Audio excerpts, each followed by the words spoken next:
నాకెంతో విలువైన వాళ్ళరా, ప్రభు నామంలో మీకు నా హృదయపూర్వకమైన వందనాలండి. ఈవేళ కీర్తనలు 119లో 33వ వచనంలో నుండి 40 వరకు ఉన్నటువంటి వాక్య భాగాన్ని మనం ధ్యానం చేసుకుందాం.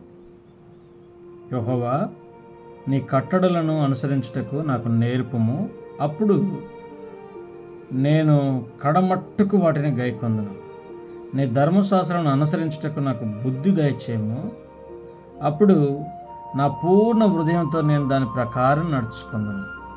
నీ ఆజ్ఞల జాడను చూచి నేను ఆనందించుచున్నాను, దాని యందు నన్ను నడవజేయము. లోభం తట్టు కాక నీ శాసనముల తట్టు నా హృదయం త్రిప్పుము.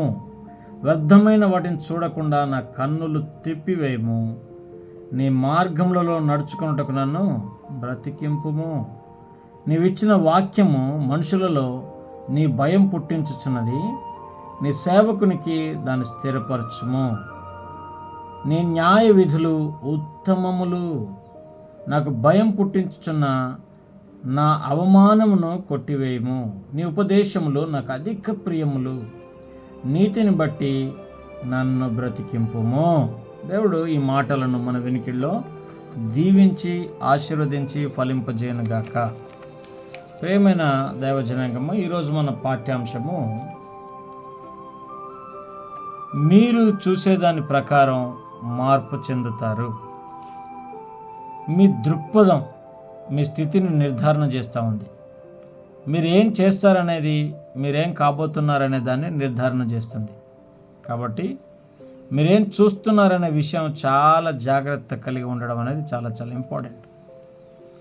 ఈ రోజుల్లోనైతే ఈ వాక్యం మనకు చాలా చాలా ఇంపార్టెంట్ అని నాకు అనిపిస్తూ ఉంది. కీర్తనకారుడు ఎంత చక్కగా ప్రార్థన చేస్తున్నాడు.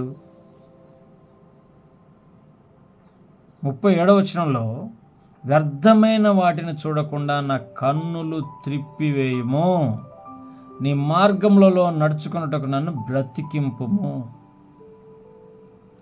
విలువలేని వాటిని గూర్చి అక్షరార్థంగా చెప్పాలి అని అంటే అవి వ్యర్థం. ఈరోజు సోషల్ మీడియాలో కావచ్చు, మనం రోజు చూసేదంతా వ్యర్థమైనవి, అబద్ధాలు, అసత్యాలు.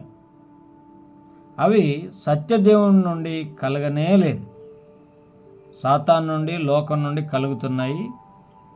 అవి నిరంతరం నిలువవు, నిలిచి ఉండవు. అవి వ్యర్థం. వ్యర్థం అంటే శూన్యం.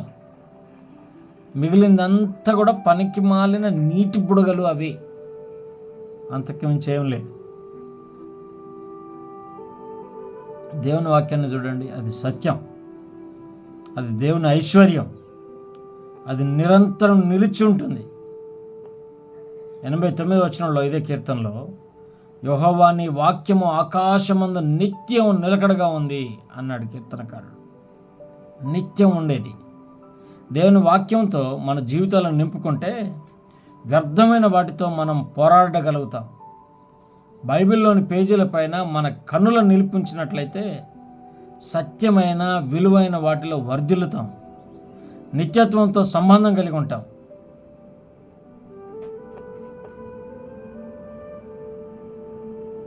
అయితే మన మనస్సులోనికి, మన హృదయంలోనికి మనం ఏం పంపిస్తున్నాం?